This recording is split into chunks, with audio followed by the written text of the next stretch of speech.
इन्हें गांधी की भी उपाधि दी गई कि इस इलाके का उन्हें गांधी माना गया। दिवंगत कॉमरेड मिश्री लाल सिंह जो 1978 में बिदुरिया पंचायत के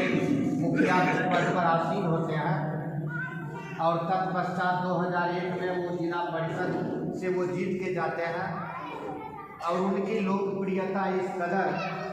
कि जिला परिषद में जीत के जाने के बाद भी वो मुखिया जो ही कहलाते रहे। कॉमरेड मिश्री लाल सिंह यो तो इस धरती के लाल थे, लेकिन पूरे बेगूसराय जिला में उनका एक अलग पहचान, उनकी सादगी, उनकी ईमानदारी, पार्टी के प्रति उनकी जो निष्ठा थी वो अपने आप में हम सबों के लिए अनुकरणीय है। और वो हमसे विदा हो गए 2004 में और उसके बाद से जो जद्दोजहद हम लोग करते रहे, अलग अलग पार्टी के नेता के नाम से आप देख रहे हैं कि कहीं शहीद द्वार, कहीं स्मारक बना के हम उस पूंजी को आज भी हम याद कर रहे हैं। और आज के तारीख में जब आपने यह तय किया कि कॉमरेड मिश्री लाल सिंह का आदमकद प्रतिमा जो यहाँ आप मंगा चुके हैं, यहाँ रखा हुआ है, और आज के तारीख में उस मूर्ति को हम कहाँ स्थापित करेंगे और इसका जगह चयनित कर जो शिलान्यास समारोह किया गया, और ये तमाम लोग जो समाज के करीब हैं, आप यहाँ बैठे हुए हैं, ये सब के सब साक्षी हैं, गवाह हैं कि आज के तारीख में आप इस समारोह में जब शिरकत किए हैं तो हम दावा के साथ कर सकते हैं कि 1 महीना के अंदर उनका स्मारक भवन यहाँ बनके तैयार हो जाना है और वह आदमकद मूर्ति लगेगा। और उसके बाद जो अनावरण समारोह होगा वह जिला स्तर का होगा। ढेर सारे नेता यहाँ आएंगे और इस तरह का समारोह यहाँ आयोजित किया जाएगा। लेकिन जब हम ये चर्चा कर रहे हैं कि कॉमरेड मिश्री लाल सिंह के बारे में, तो कॉमरेड मिश्री लाल सिंह के विरासत को लेके आगे बढ़ने वाले कौन लोग हैं? अभी आते आते हमारे बीच कुछ अभिभावक चर्चा कर रहे थे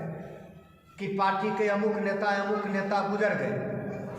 और बाकी भी कुछ का पांव कब्र की तरफ बढ़ चुका है। तो ऐसी स्थिति में फिर ये इनकलाब जिंदाबाद और ये सामाजिक समरसता, ये लाल झंडा जिंदाबाद, ये नारा लगाने वाले, ये जुल्म सितम से लड़ने वाले, सामाजिक विषमता के खिलाफ लड़ने वाले, ये कौन लोग होंगे? तो आज हमारे सामने ये सबसे बड़ा चुनौती है और इसीलिए हमने यूथ फेडरेशन छात्र संघ के 3 नेता को अपने साथ लाया है। और इससे पहले भी जब हम सोनबरसा में कॉमरेड के श्रद्धांजलि सभा में थे तब भी हमने चर्चा किया था कि जब तक नया पौध को सामने नहीं लाएंगे, जब तक नौजवान इसके पीछे कतारबद्ध नहीं होगा, तो यह नारा होगा कॉमरेड मिश्री लाल सिंह अमर रहे, हम तुम्हारे पहुंचाएंगे, यह नारा झूठा साबित होगा। इसलिए जितने यहाँ हमारे बड़े बड़े नेता बैठे हुए हैं, इन तमाम लोगों की जिम्मेवारी है कि जब हम कहते हैं ऑल इंडिया यूथ फेडरेशन का सम्मेलन, जब हम कहते हैं AIYF का सम्मेलन, अखिल भारतीय नौजवान संघ का सम्मेलन, तो आपको उन नौजवानों को आगे लाना होगा। अगर ये नौजवान वतन की आज़ादी में अगर आगे नहीं आता तो देश आज़ाद नहीं होता। राष्ट्रपिता महात्मा गांधी की एक भूमिका है देश की आज़ादी में, इसे कोई नहीं झुठला सकता। लेकिन राष्ट्रपिता महात्मा गांधी जो हृदय परिवर्तन की बात कर रहे थे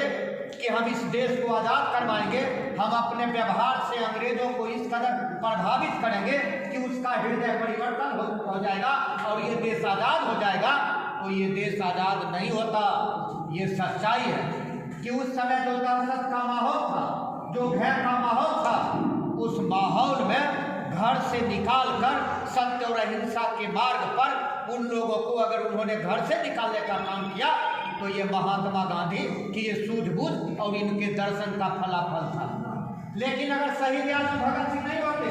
अगर सुखदेव, राजगुरु, अशफाकुल्लाह खां, चंद्रशेखर आजाद, बनकेश्वर दत्त शरीफ अगर नौजवान नहीं होता, अगर 13 वर्ष की आयु से लेकर 23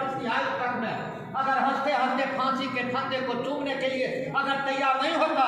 अगर यह स्थिति पैदा नहीं होती कि तुम अगर हमको मारोगे तो हम भी मारेंगे, तो ये देश आजाद नहीं हुआ होगा। इसलिए अगर लाला लाजपत राय से लेके अगर हमारे स्वतंत्रता संग्राम के योद्धा के ऊपर अगर अंग्रेजों ने जहां कहीं भी आंखें तरेड़ने का काम किया, अगर हमारे देशवासियों ने अगर शहादत दी, तो नौजवान आगे आया बदला लेने के लिए। और एक दिन ऐसा आया